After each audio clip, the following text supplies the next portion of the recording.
2 years ago I was normal, if I can say normal citizen, working, learning. I have the job, wife, kids, brother, home. Now everything has changed. Tell me, what are you guys here fighting for? For what we are fighting? At first, for a place for living, for surviving. That's what we are fighting for. It's the first thing, and after that comes something else. I don't know what. What comes after that? A Muslim state? Muslim state, I'm not sure, because I'm not fighting for a Muslim state.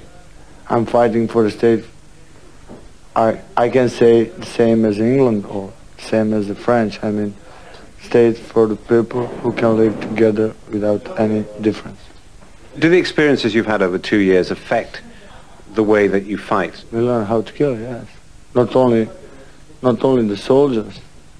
People learn how to survive, because here is the law of jungle. If you don't want to be killed, you should kill. That's normal jungle law. Everybody knows about that.